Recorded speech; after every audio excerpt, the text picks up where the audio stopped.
ਸਤਿ ਸ੍ਰੀ ਅਕਾਲ। ਤੁਸੀਂ ਵੇਖ ਰਹੇ ਹੋ ਪੰਜਾਬ ਮੇਲ USA TV। ਮੈਂ ਹਾਂ ਕਮਲਪ੍ਰੀਤ ਸਿੰਘ ਤੇ ਲੈ ਕੇ ਹਾਜ਼ਰ ਹਾਂ ਦੁਨੀਆ ਭਰ ਦੀਆਂ ਚੋਣਵੀਆਂ ਖਬਰਾਂ। ਪੰਜਾਬ ਮੇਲ ਖਬਰਾਂ ਦੇ ਸਪਾਂਸਰ ਨੇ real estate broker Mohan Cheema. Real estate ਦੀ ਦੁਨੀਆ 'ਚ ਮੰਨਿਆ ਪਰਮੰਨਿਆ ਨਾਂ। ਅਮਰੀਕੀ ਰਾਸ਼ਟਰਪਤੀ ਦੀ ਕੁਰਸੀ ਤੋਂ ਬਾਈਡਨ ਸਿਰਫ 6 ਕਦਮ ਦੂਰ। ਟਰੰਪ ਕਾਨੂੰਨੀ ਲੜਾਈ ਲਈ ਤਿਆਰ। ਅਮਰੀਕੀ ਚੋਣਾਂ 'ਚ ਬਾਈਡਨ ਬਣੇ ਮਿਸਾਲ। ਓਬਾਮਾ ਤੋਂ ਵੱਧ ਰਿਕਾਰਡ ਵੋਟਾਂ ਕੀਤੀਆਂ ਹਾਸਲ। ਬੋਕਲਾਹਟ 'ਚ ਰਾਸ਼ਟਰਪਤੀ ਟਰੰਪ ਨੇ ਬਿਨਾਂ ਸਬੂਤ ਗਿਣਤੀ ਰੋਕਣ ਲਈ ਸੁਪਰੀਮ ਕੋਰਟ ਜਾਣ ਦਾ ਕੀਤਾ ਦਾਅਵਾ। ਬਾਈਡਨ ਨੇ ਕਿਹਾ ਕਿ ਮੈਨੂੰ ਵਿਸ਼ਵਾਸ ਹੈ ਕਿ ਮੈਂ ਹੀ ਬਣਾਂਗਾ ਅਮਰੀਕਾ ਦਾ ਅਗਲਾ ਰਾਸ਼ਟਰਪਤੀ। ਟਵਿੱਟਰ ਨੇ ਟਰੰਪ ਦੇ ਟਵੀਟ ਤੇ ਲਗਾਇਆ ਵਿਵਾਦਿਤ ਲੇਬਲ। ਸਰਵੇਖਣ ਅਨੁਸਾਰ ਲਗਭਗ 69% ਮੁਸਲਿਮ ਵੋਟ ਬਾਈਡਨ ਦੇ ਹੱਕ ਵਿੱਚ ਭੁਗਤੀ। ਅਤੇ ਪਾਕਿਸਤਾਨ ਸਰਕਾਰ ਨੇ ਆਪਣੇ ਹੱਥਾਂ 'ਚ ਲਿਆ ਕਰਤਾਰਪੁਰ ਸਾਹਿਬ ਗੁਰਦੁਆਰੇ ਦਾ ਕੰਟਰੋਲ। ਤੇ ਹੁਣ ਇਹਨਾਂ ਖਬਰਾਂ ਦਾ ਵਿਸਥਾਰ।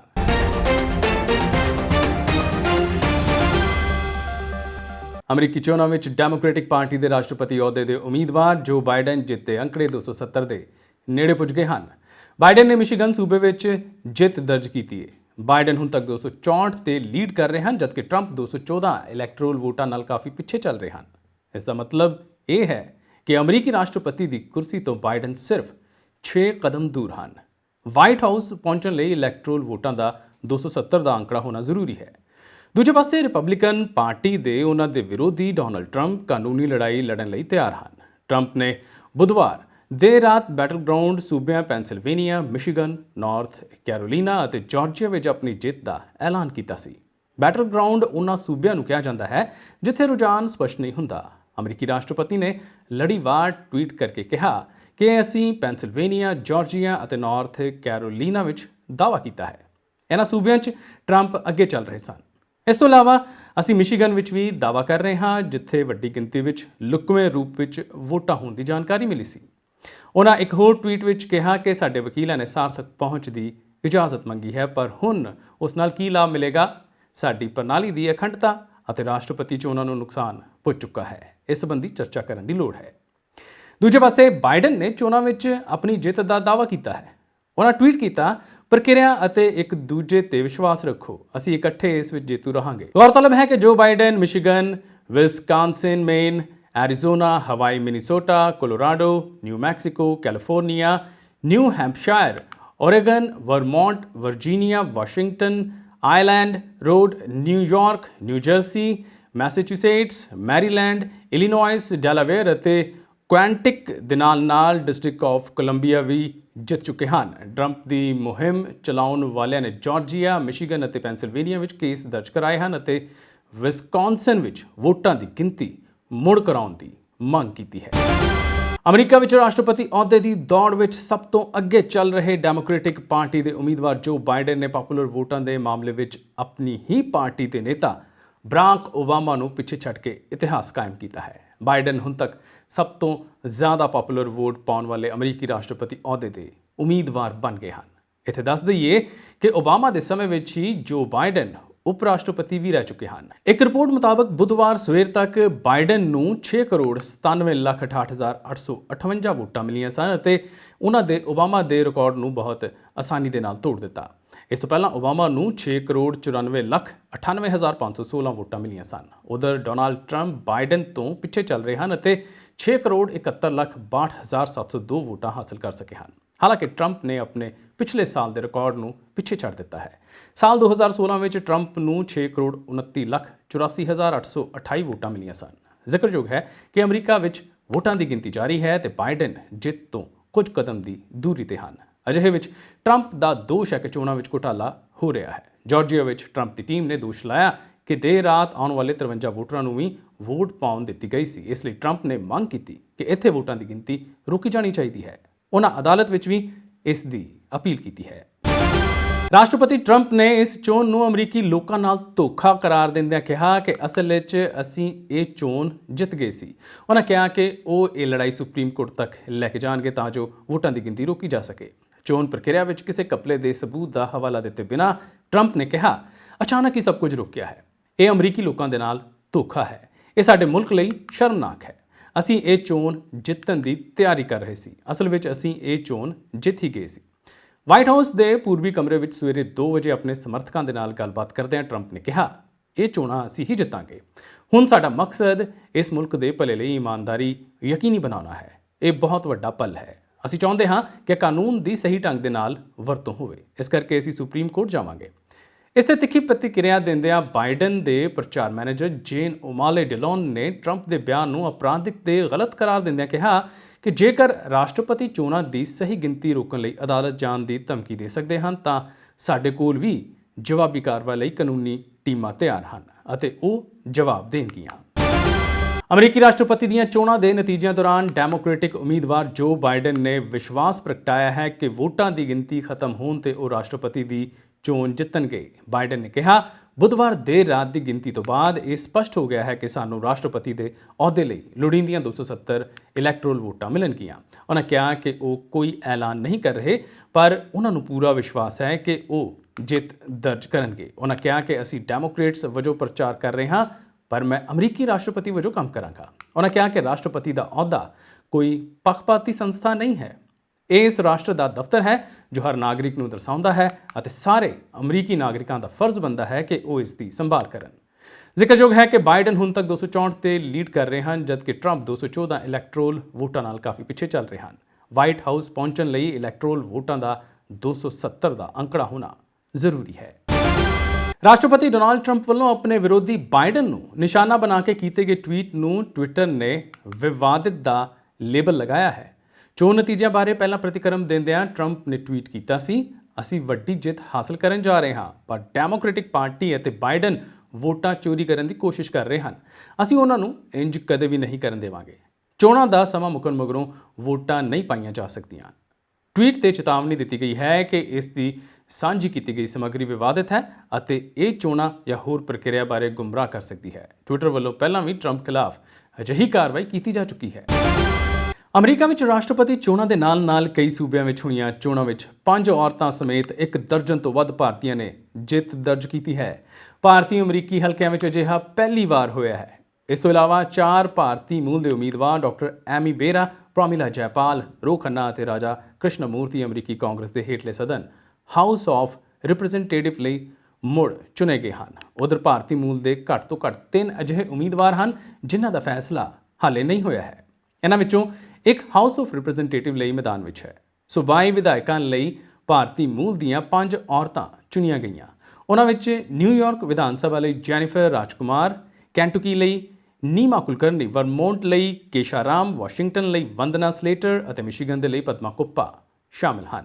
ਇਸ ਦੇ ਨਾਲ ਹੀ ਨੀਰਜਾ ਅੰਤਾਨੀ ਓਹਾਈਓ ਸੂਬੇ ਦੀ ਸੈਨੇਟ ਲਈ ਚੁਣੀ ਗਈ ਹੈ। ਜੈ ਚੌਧਰੀ ਨਾਰਥ ਕੈਰੋਲੀਨਾ, ਐਰੀਜ਼ੋਨਾ ਲਈ ਅਮਿਤ ਸ਼ਾਹ, ਪੈਨਸਿਲਵੇਨੀਆ ਲਈ ਨਿਖਿਲ, ਮਿਸ਼ੀਗਨ ਲਈ ਰਾਜੀਵ ਪੁਰੀ, ਨਿਊਯਾਰਕ ਸੈਨੇਟ ਲਈ ਜਰਮੀ ਕੂਨੀ, ਜਦਕਿ ਕੈਲੀਫੋਰਨੀਆ ਲਈ ਅਸ਼ ਕਾਲੜਾ ਚੁਣੀ ਗਈ ਹੈ। ਮੁਸਲਮਾਨਾਂ ਦੇ ਹੱਕਾਂ ਬਾਰੇ ਅਮਰੀਕੀ ਸੰਸਥਾ ਵੱਲੋਂ ਕੀਤੇ ਸਰਵੇਖਣ ਅਨੁਸਾਰ ਕਰੀਬ 69% ਮੁਸਲਿਮ ਵੋਟਰਾਂ ਨੇ ਡੈਮੋਕ੍ਰੈਟਿਕ ਉਮੀਦਵਾਰ ਜੋ ਬਾਈਡਨ ਨੂੰ ਵੋਟ ਪਾਈ ਹੈ, ਜਦਕਿ 17% ਰਾਸ਼ਟਰਪਤੀ ਡੋਨਾਲਡ ਟਰੰਪ ਦੇ ਹੱਕ ਵਿੱਚ ਵੋਟ ਪੁਗਤੇ ਹਨ। The council on American Islamic relations ਵੱਲੋਂ ਮੰਗਲਵਾਰ ਨੂੰ 2020 ਦੀਆਂ ਰਾਸ਼ਟਰਪਤੀ ਚੋਣਾਂ ਸੰਬੰਧੀ ਮੁਸਲਿਮ ਵੋਟਰਾਂ ਬਾਰੇ ਐਗਜ਼ਿਟ ਪੋਲ ਦੇ ਅੰਕੜੇ ਜਾਰੀ ਕੀਤੇ ਗਏ। ਇਸ ਐਗਜ਼ਿਟ ਪੋਲ ਅਨੁਸਾਰ 844 ਮੁਸਲਿਮ ਵੋਟਰ ਘਰਾਂ ਵਿੱਚੋਂ ਕਰੀਬ 84% ਨੇ ਅਮਰੀਕੀ ਚੋਣਾਂ ਵਿੱਚ ਵੋਟ ਪਾਈ, ਜਿਨ੍ਹਾਂ ਚੋਂ 69% ਨੇ ਬਾਈਡਨ ਦਾ ਸਾਥ ਦਿੱਤਾ ਅਤੇ 17% ਟਰੰਪ ਦੇ ਹੱਕ ਵਿੱਚ ਭੁਗਤੇ। ਉਹਨਾਂ ਕਿਹਾ ਕਿ ਇਹਨਾਂ ਚੋਣਾਂ ਵਿੱਚ ਕਰੀਬ 10 ਲੱਖ ਅਮਰੀਕੀ ਮੁਸਲਿਮ ਵੋਟਰਾਂ ਨੇ ਆਪਣੇ ਵੋਟ ਪਾਉਣ ਦੇ ਅਧਿਕਾਰ ਦੀ ਵਰਤੋਂ ਕੀਤੀ। ਪਾਕਿਸਤਾਨ ਸਰਕਾਰ ਨੇ ਕਰਤਾਰਪੁਰ ਸਥਿਤ ਇਤਿਹਾਸਕ ਗੁਰਦੁਆਰਾ ਦਰਬਾਰ ਸਾਹਿਬ ਦੇ ਕੰਟਰੋਲ ਅਧਿਕਾਰਤ ਤੌਰ ਤੇ ਆਪਣੇ ਹੱਥ ਵਿੱਚ ਲੈ ਲਏ ਹਨ। ਅਜੇ ਤੱਕ ਕੰਟਰੋਲ ਪਾਕਿਸਤਾਨ ਸਿੱਖ ਗੁਰਦੁਆਰਾ ਪ੍ਰਬੰਧਕ ਕਮੇਟੀ ਦੇ ਕੋਲ ਸੀ। ਹੁਣ ਇਹ ਕੰਟਰੋਲ ਇੱਕ ਮੁਸਲਮਾਨ ਬਾਡੀ ਪ੍ਰੋਜੈਕਟ ਬਿਜ਼ਨਸ ਪਲਾਨ ਨੂੰ ਦੇ ਦਿੱਤਾ ਹੈ। ਸਿੱਧੇ ਤੌਰ ਤੇ ਪਾਕਿਸਤਾਨ ਸਰਕਾਰ ਨੇ ਗੁਰਦੁਆਰਾ ਦਰਬਾਰ ਸਾਹਿਬ ਨੂੰ ਵਪਾਰਕ ਰੂਪ ਦੇ ਵਿੱਚ ਲੈ ਲਿਆ ਹੈ। ਪਾਕਿਸਤਾਨ ਸਰਕਾਰ ਪਾਕਿਸਤਾਨ ਤੋਂ ਗੁਰਦੁਆਰਾ ਦਰਬਾਰ ਸਾਹਿਬ 'ਚ ਆਉਣ ਵਾਲੇ ਸ਼ਰਧਾਲੂਆਂ ਤੋਂ ਪ੍ਰਤੀ ਵਿਅਕਤੀ 200 ਪਾਕਿਸਤਾਨੀ ਰੁਪਏ ਅਤੇ ਭਾਰਤ ਤੋਂ ਆਉਣ ਵਾਲੇ ਸ਼ਰਧਾਲੂਆਂ ਤੋਂ $20 ਫੀਸ ਲੈਂਦੀ ਹੈ। ਪਾਕਿਸਤਾਨ ਦੀ ਇਮਰਾਨ ਖਾਨ ਸਰਕਾਰ ਨੇ ਇਸ ਦੇ ਲਈ ਪਾਕਿਸਤਾਨ ਮੰਤਰੀ ਮੰਡਲ ਦੀ ਇਸ 23 ਅਕਤੂਬਰ ਨੂੰ ਹੋਈ ਬੈਠਕ ਵਿੱਚ ਲਏ ਫੈਸਲੇ ਦਾ ਹਵਾਲਾ ਦਿੱਤਾ ਹੈ।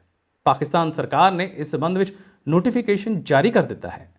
ਕਰਤਾਰਪੁਰ ਗਲਿਆਰੇ ਦੇ ਜ਼ਰੀਏ ਭਾਰਤ ਨਾਲ ਸਿੱਧੇ ਜੁੜੇ ਗੁਰਦੁਆਰਾ ਕਰਤਾਰਪੁਰ ਸਾਹਿਬ ਨੂੰ ਕੋਰੋਨਾ ਕਾਲ ਤੋਂ ਬਾਅਦ ਪਾਕਿਸਤਾਨ ਸਰਕਾਰ ਵੱਲੋਂ ਪਿਛਲੇ ਅਕਤੂਬਰ ਮਹੀਨੇ ਦੇ ਪਹਿਲੇ ਹਫ਼ਤੇ 'ਚ ਖੋਲ੍ਹਣ ਦਾ ਐਲਾਨ ਕੀਤਾ ਗਿਆ ਸੀ। ਪਾਕਿਸਤਾਨ ਸਰਕਾਰ ਦੁਆਰਾ ਗੁਰਦੁਆਰਾ ਕਰਤਾਰਪੁਰ ਸਾਹਿਬ ਤੋਂ ਫੀਸ ਦੇ ਤੌਰ ਤੇ ਪ੍ਰਤੀ ਸਾਲ 555 ਕਰੋੜ ਪਾਕਿਸਤਾਨੀ ਰੁਪਏ ਅਤੇ ਭਾਰਤੀ ਕਰੰਸੀ ਦੇ ਰੂਪ ਵਿੱਚ 259 ਕਰੋੜ ਰੁਪਏ ਦੀ ਕਮਾਈ ਦੇ ਰੂਪ ਵਿੱਚ ਵੇਖ ਰਹੀ ਸੀ। ਪਾਕਿਸਤਾਨ ਸਰਕਾਰ ਨੇ ਜੋ ਕਰਤਾਰਪੁਰ ਗਲਿਆਰਾ ਅਤੇ ਗੁਰਦੁਆਰਾ ਸਾਹਿਬ ਤੇ ਰਾਸ਼ੀ ਖਰਚ ਕੀਤੀ ਸੀ, ਉਸ ਨੂੰ ਲੈ ਕੇ ਉੱਥੇ ਦੀ ਸਰਕਾਰ ਤੇ ਸਵਾਲ ਉੱਠਣ ਲੱਗੇ ਹਨ। ਸਰਕਾਰ ਦੇ ਨਵੇਂ ਫੈਸਲੇ ਨੂੰ ਗੁਰਦੁਆਰਾ ਕਰਤਾਰਪੁਰ ਸਾਹਿਬ ਨੂੰ ਵਪਾਰਕ ਰੂਪ ਦੇ ਵਿੱਚ ਲਿਆ ਜਾ ਰਿਹਾ ਹੈ। ਇਤਿਹਾਸਕ ਸਥਾਨ ਨੂੰ ਇਸ ਰੂਪ ਵਿੱਚ ਤਬਦੀਲ ਕੀਤੇ ਜਾਣ ਨੂੰ ਲੈ ਕੇ ਹੁਣ ਤੱਕ ਤਿੱਖੀ ਪ੍ਰਤੀਕਿਰਿਆ ਉੱਠਣ ਲੱਗੀ ਹੈ। ਅਮਰੀਕਾ ਤੋਂ ਬਚੇ ਹੋਏ ਰਾਜਾਂ ਤੋਂ ਆਉਣ ਵਾਲੀ ਵੋਟ ਹਲੇ ਨਤੀਜਾ ਬਦਲ ਸਕਦੀ ਹੈ। ਇਸ ਦੇ ਲਈ ਪੂਰੇ ਵਿਸ਼ਵ ਦੇ ਆਗੂ ਹਲੇ ਨਤੀਜਿਆਂ ਬਾਰੇ ਕੋਈ ਟਿੱਪਣੀ ਕਰਨ ਤੋਂ ਬਚ ਰਹੇ ਹਨ। ਜਰਮਨੀ ਦੇ ਰੱਖਿਆ ਮੰਤਰੀ ਐਨਗ੍ਰੇਟ ਕ੍ਰੈਂਪ ਨੇ ਕਿਹਾ ਕਿ ਚੋਣ ਨਤੀਜੇ ਚਾਹੇ ਜੋ ਵੀ ਹੋਣ, ਇਹਨਾਂ ਦੀ ਪ੍ਰਮਾਣਿਕਤਾ ਬਾਰੇ ਜੰਗ ਜ਼ਰੂਰ ਸ਼ੁਰੂ ਹੋ ਗਈ ਹੈ। ਉਹਨਾਂ ਕਿਹਾ ਕਿ ਇਹ ਬਹੁਤ ਖਤਰਨਾਕ ਸਥਿਤੀ ਹੈ। ਮਾਹਿਰਾਂ ਨੇ ਸਹੀ ਕਿਹਾ ਹੈ ਕਿ ਇਹ ਅਮਰੀਕਾ ਵਿੱਚ ਸੰਵਿਧਾਨਕ ਸੰਕਟ ਖੜਾ ਕਰ ਸਕਦੀ ਹੈ। ਇਸ ਲਈ ਸਾਰੇ ਫਿਕਰਮੰਦ ਹਨ। ਵਿੱਤੀ ਬਾਜ਼ਾਰਾਂ ਵਿੱਚ ਨਿਵੇਸ਼ਕਾਂ ਨੂੰ ਕੁਝ ਸਮਝ ਨਹੀਂ ਆ ਰਿਹਾ। ਅੰਦਰੂਨੀ ਬਾਜ਼ਾਰ ਲਈ ਯੂਰਪੀਅਨ ਯੂਨੀਅਨ ਦੇ ਕਮਿਸ਼ਨਰ ਥੇਰੀ ਬ੍ਰੈਟਨ ਨੇ ਕਿਹਾ ਕਿ ਨਤੀਜੇ ਜੋ ਵੀ ਹੋਣ, ਅਮਰੀਕਾ ਸਾਡਾ ਸਾਥੀ ਹੀ ਰਹੇਗਾ। ਜਾਪਾਨ ਦੇ ਪ੍ਰਧਾਨ ਮੰਤਰੀ ਯੋਸ਼ੀਹਿਦੇ ਸੁਗਾ ਨੇ ਵੀ ਕਿਹਾ ਕਿ ਜਾਪਾਨ ਤੇ ਅਮਰੀਕਾ ਦੀ ਭਾਈਵਾਲੀ ਜਾਪਾਨੀ ਕੂਟਨੀਤੀ ਦੀ ਨੀਂਹ ਤੇ ਹੈ। ਨਵੇਂ ਰਾਸ਼ਟਰਪਤੀ ਨਾਲ ਉਹ ਮਜ਼ਬੂਤ ਰਿਸ਼ਤਿਆਂ ਲਈ ਕੰਮ ਕਰਨਗੇ। ਯੂਰਪੀਅਨ ਯੂਨੀਅਨ ਦੇ ਵਿਦੇਸ਼ ਨੀਤੀ ਬਾਰੇ ਮੁਖੀ ਜੋਸਫ ਬੋਰੇਲ ਨੇ ਕਿਹਾ ਕਿ ਸਾਨੂੰ ਹਲੇ ਕਾਫੀ ਧੀਰਜ ਰੱਖਣ ਦੀ ਲੋੜ ਹੈ। ਵਾਈਟ ਹਾਊਸ ਲਈ ਮੁਕਾਬਲਾ ਹੁਣ 3 ਵੱਡੇ ਸੂਬਿਆਂ ਵਿਸਕੌਨਸਿਨ, ਮਿਸ਼ੀਗਨ ਤੇ ਪੈਨਸਿਲਵੇਨੀਆ ਉੱਤੇ ਕੇਂਦਰਿਤ ਹੋ ਗਿਆ ਹੈ। ਇਹ ਸੂਬੇ ਹੀ ਨਿਰਧਾਰਿਤ ਕਰਨਗੇ ਕਿ ਜੋ ਬਾਈਡਨ ਤੇ ਡੋਨਲਡ ਟਰੰਪ ਵਿੱਚੋਂ ਕੌਣ ਅਮਰੀਕਾ ਦੀ ਕਮਾਨ ਸੰਭਾਲਦਾ ਹੈ। ਬੋਰੇਲ ਨੇ ਕਿਹਾ ਕਿ ਅਮਰੀਕੀ ਚੋਣ ਪ੍ਰਕਿਰਿਆ ਇਸ ਤਰ੍ਹਾਂ ਦੀ ਹੈ ਕਿ ਜਦ ਤੱਕ ਆਖਰੀ ਵੋਟ ਨਹੀਂ ਗਿਣਿਆ ਜਾਂਦਾ, ਨਤੀਜੇ ਬਾਰੇ ਕੁਝ ਵੀ ਨਹੀਂ ਕਿਹਾ ਜਾ ਸਕਦਾ। ਅਮਰੀਕਾ ਦੇ ਸੂਬੇ ਇਓਵਾ ਵਿੱਚ ਵੋਟਰਾਂ ਵੱਲੋਂ ਵੋਟ ਪਾਉਣ ਤੋਂ ਪਹਿਲਾਂ ਹੱਥਾਂ ਤੇ ਸੈਨੀਟਾਈਜ਼ਰ ਦੀ ਵਰਤੋਂ ਕਰਨ ਕਰਕੇ ਮਤਦਾਨ ਸਕੈਨਰ ਜਾਮ ਹੋ ਗਿਆ। ਸੂਬੇ ਦੇ ਤਰਜਮਾਨ ਅਨੁਸਾਰ ਇਓਵਾ ਦੇ ਡੇਸ ਮੋਇਨਸ ਵਿੱਚ ਵੋਟਰਾਂ ਵੱਲੋਂ ਵੋਟ ਪਾਉਣ ਤੋਂ ਪਹਿਲਾਂ ਸੈਨੀਟਾਈਜ਼ਰ ਦੀ ਵਧੇਰੇ ਵਰਤੋਂ ਕਰਨ ਕਾਰਨ ਮਸ਼ੀਨ ਵਿੱਚ ਨਮੀ ਚਲੀ ਗਈ ਅਤੇ ਉਹ ਜਾਮ ਹੋ ਗਈ। ਮਸ਼ੀਨ ਕਰੀਬ ਘੰਟਾ ਬੰਦ ਰਹੀ। ਰਾਸ਼ਟਰਪਤੀ ਚੋਣਾਂ ਲਈ ਮੰਗਲਵਾਰ ਰਾਤ ਤੱਕ ਮਤਦਾਨ ਪ੍ਰਕਿਰਿਆ ਮੁਕੰਮਲ ਹੋ ਗਈ, ਪਰੰਤੂ ਆਮ ਤੌਰ ਤੇ ਹੀ ਕਈ ਸੂਬਿਆਂ ਦੀਆਂ ਵੋਟਾਂ ਦੀ ਗਿਣਤੀ ਨੂੰ ਕਈ ਦਿਨ ਲੱਗ ਜਾਂਦੇ ਹਨ। ਇਸ ਵਾਰ ਕੋਰੋਨਾ ਵਾਇਰਸ ਮਹਾਮਾਰੀ ਦੇ ਕਾਰਨ ਵੱਡੀ ਗਿਣਤੀ ਲੋਕਾਂ ਨੇ ਡਾਕ ਰਾਹੀਂ ਵੋਟਿੰਗ ਕੀਤੀ, ਜਿਸ ਕਾਰਨ ਵੋਟਾਂ ਦੀ ਗਿਣਤੀ ਨੂੰ ਆਮ ਨਾਲੋਂ ਵਧੇਰੇ ਸਮਾਂ ਲੱਗ ਸਕਦਾ ਹੈ। ਅਮਰੀਕੀ ਚੋਣਾਂ ਦੇ ਨਤੀਜਿਆਂ ਬਾਰੇ ਅਜੇ ਕੁਝ ਵੀ ਤੈਅ ਨਾ ਹੋਣ ਦੇ ਮੱਦੇਨਜ਼ਰ ਰੁਪਏ ਦੀ ਕੀਮਤ 2 ਮਹੀਨਿਆਂ ਦੇ ਸਭ ਤੋਂ ਹੇਠਲੇ ਪੱਧਰ ਤੇ ਪਹੁੰਚ ਗਈ ਹੈ। ਰੁਪਏ ਦੀ ਕੀਮਤ ਡਾਲਰ ਦੇ ਮੁਕਾਬਲੇ ਅੱਜ 74.88 ਦਰਜ ਕੀਤੀ ਗਈ। ਐਡਲਵਾਈਜ਼ ਸਿਕਿਉਰਿਟੀਜ਼ ਦੇ ਮੁਖੀ ਸੰਜੇ ਗੁਪਤਾ ਨੇ ਕਿਹਾ ਕਿ ਬਾਜ਼ਾਰ ਚੋਣ ਨਤੀਜਿਆਂ ਦਾ ਪਛੜ ਜਾਣਾ ਪਸੰਦ ਨਹੀਂ ਕਰਦਾ। ਇਸ ਤਰ੍ਹਾਂ ਦੀ ਸਥਿਤੀ ਵਿੱਚ ਜੋਖਮ ਉਠਾਉਣ ਤੋਂ ਬਾਜ਼ਾਰ ਪਿੱਛੇ ਹਟਦਾ ਹੈ। ਹਾਲਾਂਕਿ ਹੋਰਨਾਂ ਮਾਹਿਰਾਂ ਨੇ ਵੀ ਕਿਹਾ ਕਿ ਕੋਈ ਵੀ ਜਿੱਤੇ ਉਭਾਰ ਜਲਦੀ ਆਵੇਗਾ। ਨਤੀਜਿਆਂ ਦੇ ਸਪਸ਼ਟ ਐਲਾਨ ਮਗਰੋਂ 2 ਹਫ਼ਤਿਆਂ ਵਿੱਚ ਡਾਲਰ ਕਮਜ਼ੋਰ ਪਏਗਾ। ਦੱਸਣਯੋਗ ਹੈ ਕਿ ਕਰੰਸੀ ਤੇ ਸ਼ੇਅਰ ਬਾਜ਼ਾਰ ਦੇ ਮਾਮਲੇ ਵਿੱਚ ਆਲਮੀ ਪੱਧਰ ਤੇ ਕਾਰੋਬਾਰ ਪ੍ਰਭਾਵਿਤ ਹੋਇਆ ਹੈ। ਕਰੋਨਾ ਲਾਗ ਆਉਣ ਦੇ ਨਾਲ ਜਿੱਥੇ ਹਰ ਖੇਤਰ ਵਿੱਚ ਖੜੋਤ ਆਈ ਹੈ, ਉੱਥੇ ਵੱਖ-ਵੱਖ ਦੇਸ਼ਾਂ ਦੀ ਸਰਹੱਦ ਤੇ ਹਵਾਈ ਸਫ਼ਰ ਬੰਦ ਹੋਣ ਕਰਕੇ ਪ੍ਰਵਾਸ ਦਾ ਕੰਮ ਤਾਂ ਬਿਲਕੁਲ ਹੀ ਠੱਪ ਹੋ ਕੇ ਰਹਿ ਗਿਆ ਸੀ। ਸਭ ਤੋਂ ਵੱਧ ਨੁਕਸਾਨ ਵਿਦੇਸ਼ਾਂ ਦੀ ਪੜ੍ਹਾਈ ਕਰਨ ਦੇ ਚਾਹਵਾਨਾਂ ਦਾ ਹੋਇਆ। ਹੌਲੀ-ਹੌਲੀ ਤਾਲਾਬੰਦੀ ਖੁੱਲ੍ਹਣ ਤੇ ਕੇਸਾਂ ਦੀ ਗਿਣਤੀ ਘਟਣ ਕਰਕੇ ਵੱਖ-ਵੱਖ ਦੇਸ਼ਾਂ ਵੱਲੋਂ ਅੰਤਰਰਾਸ਼ਟਰੀ ਵਿਦਿਆਰਥੀਆਂ ਨੂੰ ਆਪਣੇ ਦੇਸ਼ ਆਉਣ ਦੀ ਇਜਾਜ਼ਤ ਦਿੱਤੀ ਜਾਣ ਲੱਗੀ ਹੈ। ਇਹਨਾਂ ਵਿੱਚੋਂ ਯੂਕੇ ਤੋਂ ਬਾਅਦ ਕੈਨੇਡਾ ਨੇ ਆਪਣੇ ਵਿਦਿਆਰਥੀਆਂ ਲਈ 20 ਅਕਤੂਬਰ ਤੋਂ ਬਾਰਡਰ ਖੋਲ੍ਹ ਦਿੱਤੇ ਹਨ। ਇਸ ਤੋਂ ਪਹਿਲਾਂ ਵਿਦਿਆਰਥੀਆਂ ਨੂੰ ਆਨਲਾਈਨ ਪੜ੍ਹਾਈ ਦੀ ਸੁਵਿਧਾ ਦਿੱਤੀ ਗਈ, ਜਦਕਿ ਵੀਜ਼ਾ ਅਪਲਾਈ ਕਰਨ ਵਾਲੇ ਨਵੇਂ ਵਿਦਿਆਰਥੀਆਂ ਨੂੰ 2 ਸਟੈਪ ਵੀਜ਼ਾ ਪ੍ਰਣਾਲੀ ਸ਼ੁਰੂ ਕਰਕੇ ਵਿਦਿਆਰਥੀਆਂ ਦੇ ਤੌਖਲੇ ਦੂਰ ਕੀਤੇ ਗਏ ਅਤੇ ਵੱਡੀ ਗਿਣਤੀ ਵਿੱਚ AIP ਜਾਰੀ ਕੀਤੇ ਗਏ। ਕੈਨੇਡਾ ਸਰਕਾਰ ਵੱਲੋਂ 20 ਅਕਤੂਬਰ ਨੂੰ ਕੈਨੇਡਾ ਦੇ ਵੱਖ-ਵੱਖ ਸੂਬਿਆਂ ਦੇ ਵੱਖ-ਵੱਖ ਕਾਲਜਾਂ, ਯੂਨੀਵਰਸਿਟੀਆਂ ਦੀ ਲਿਸਟ ਜਾਰੀ ਕੀਤੀ ਗਈ ਹੈ।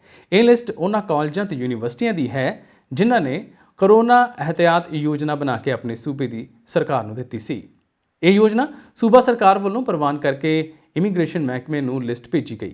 ਇਸ ਯੋਜਨਾ ਦੇ ਤਹਿਤ ਹੀ ਕਾਲਜ ਜਾਂ ਯੂਨੀਵਰਸਿਟੀ ਨੇ ਆਪਣੀਆਂ ਕਲਾਸਾਂ ਲਾਉਣੀਆਂ ਹਨ ਤੇ ਸਮਾਜਿਕ ਦੂਰੀ ਬਣਾ ਕੇ ਰੱਖਣੀ ਹੈ। ਇਹ ਯੋਜਨਾ ਪ੍ਰਵਾਨ ਹੋਣ ਤੋਂ ਬਾਅਦ ਜੋ ਸੂਚੀ ਬਣੀ ਹੈ, ਉਸ ਸੂਚੀ ਵਿੱਚ ਕਾਲਜ ਦਾ ਨਾਮ ਵੇਖ ਕੇ ਵਿਦਿਆਰਥੀ ਕੈਨੇਡਾ ਦੀ ਟਿਕਟ ਕਰਵਾ ਕੇ ਉੱਥੇ ਪਹੁੰਚ ਸਕਦਾ ਹੈ। ਕੈਨੇਡਾ 'ਚ ਉਹਨਾਂ ਵਿਦਿਆਰਥੀਆਂ ਨੂੰ ਹੀ ਦਾਖਲ ਹੋਣ ਦੀ ਇਜਾਜ਼ਤ ਮਿਲੇਗੀ ਜਿਨ੍ਹਾਂ ਦਾ ਕਾਲਜ ਜਾਂ ਯੂਨੀਵਰਸਿਟੀ ਕੈਨੇਡਾ ਸਰਕਾਰ ਵੱਲੋਂ ਜਾਰੀ ਕੀਤੀ ਸੂਚੀ ਵਿੱਚ ਹੋਵੇਗਾ ਅਤੇ ਵਿਦਿਆਰਥੀ ਦੇ ਪਾਸਪੋਰਟ ਤੇ ਵੀਜ਼ਾ ਸਟੈਂਪ ਲੱਗਾ ਹੋਵੇਗਾ। ਨਾਲ ਹੀ ਉਸ ਕੋਲ ਸਟੱਡੀ ਪਰਮਿਟ ਮਨਜ਼ੂਰ ਹੋਣ ਵਾਲੀ ਚਿੱਠੀ ਹੋਣੀ ਵੀ ਜ਼ਰੂਰੀ ਹੈ। ਜਿਨ੍ਹਾਂ ਵਿਦਿਆਰਥੀਆਂ ਨੂੰ AIP ਮਨਜ਼ੂਰ ਹੋਏ ਹਨ, ਉਹ ਉਹਨਾਂ ਚਿਰ ਨਹੀਂ ਜਾ ਸਕਦੇ ਜਿੰਨਾ ਚਿਰ ਉਹਨਾਂ ਦੇ ਪਾਸਪੋਰਟ ਤੇ ਵੀਜ਼ੇ ਦਾ ਸਟicker ਨਹੀਂ ਲੱਗਦਾ ਤੇ ਵੀਜ਼ੇ ਦੀ ਮਨਜ਼ੂਰੀ ਦੀ ਚਿੱਠੀ ਨਹੀਂ ਆਉਂਦੀ। ਜਿਨ੍ਹਾਂ ਦੇ ਸਟicker ਤਾਂ ਲੱਗਾ ਹੈ ਪਰ ਸੂਚੀ ਵਿੱਚ ਨਾਮ ਨਹੀਂ ਤਾਂ ਉਹ ਵੀ ਨਹੀਂ ਜਾ ਸਕਣਗੇ। ਤੇ ਇਹ ਸਨ ਹੁਣ ਤੱਕ ਦੀਆਂ ਦੁਨੀਆ ਭਰ ਦੀਆਂ ਚੋਣਵੀਆਂ ਖਬਰਾਂ। ਵਧੇਰੇ ਖਬਰਾਂ ਦੀ ਜਾਣਕਾਰੀ ਦੇ ਲਈ ਤੁਸੀਂ ਬਣੇ ਰਹੋ ਪੰਜਾਬ ਮੇਲ USA TV ਦੇ ਨਾਲ। ਧੰਨਵਾਦ।